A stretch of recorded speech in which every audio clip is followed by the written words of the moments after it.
I rise to pay tribute to the great Les Murray. Les Murray was born Laszlo Urge in November 1945 in a small town on the outskirts of Budapest in Hungary. The family migrated to Australia in 1957 under the Hungarian Refugee Assistance Scheme in the wake of the Hungarian uprising of 1956 that was crushed by the Stalinists of the Soviet Union.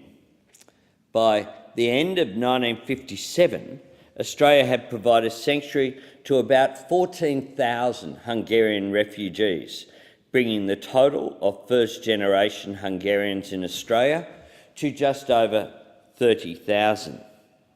Les Murray never forgot where he came from and was a strong supporter of the rights of refugees and a passionate supporter of multiculturalism in this great country. Murray had an extraordinary passion for football, known when I was growing up as soccer. And I think he was quite pleased when I was talking to him at Drummoyne Oval a few years ago at the upgrade opening. He was very proud of the fact that when I was young and he was younger, you had to talk about soccer. And you couldn't call it football. People would assume that was talking about rugby league, or in the southern states, Australian rules football.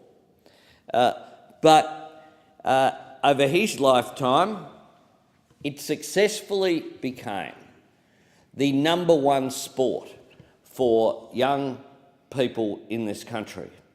It also became, of course, as we've seen recently with the extraordinary success of the Matildas, a game played by both young boys and young girls in ever-increasing numbers.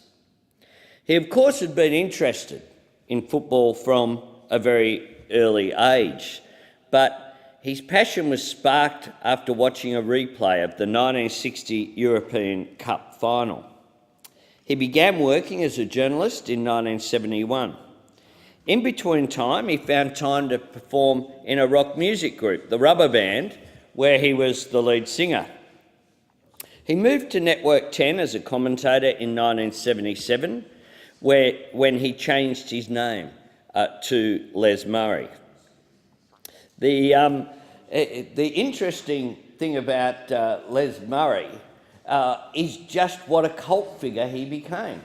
Indeed, TISM, the Melbourne band, have this wonderful song, What Nationality is Les Murray, that features excerpts on the recording of Les Murray calling games, pronouncing everyone's name absolutely correctly, and which his passion for the game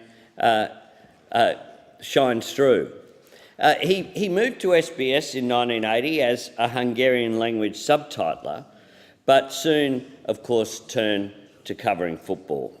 He was president at the outset of the National Soccer League, and he hosted several World Cup broadcasts as the sport transitioned to the A-League era, and as, of course, the Socceroos, made after a long gap from 1974, returned to playing in the World Cup.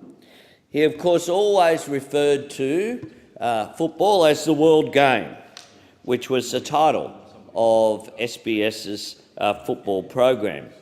He also referred to it as the beautiful game, a common name given to soccer because of its simplicity and because of the skills that are on display.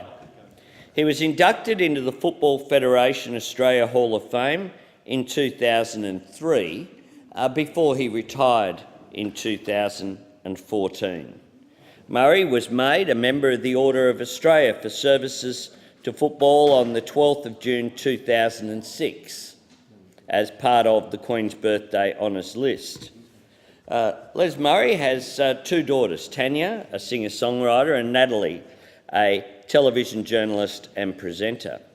Michael Abid, the CEO of SBS, had this to say: "No one better embodied what SBS represents than Les. From humble refugee origins, he became one of Australia's most recognised and loved sporting identities. Not just a football icon, but a great Australian story and an inspiration to many. To say that his contribution to SBS and to football was enormous doesn't do it justice. This is a devastating loss for all of us." Indeed, Australia had no greater champion of multiculturalism than Les Murray. No greater champion of the way that sport can unify us as a nation and indeed us as a human race than Les Murray. His passionate support for young people, his support for equality, his opposition to racism, his determination to lift this country up was quite extraordinary. And as someone who arrived here from such humble beginnings as a refugee, I think he deserves to be considered up there with any of our sporting heroes. I pay tribute to Les Murray and I pass on my condolences to his family, to his many thousands of friends, and also to the millions of Australians who will miss hearing him call the world game.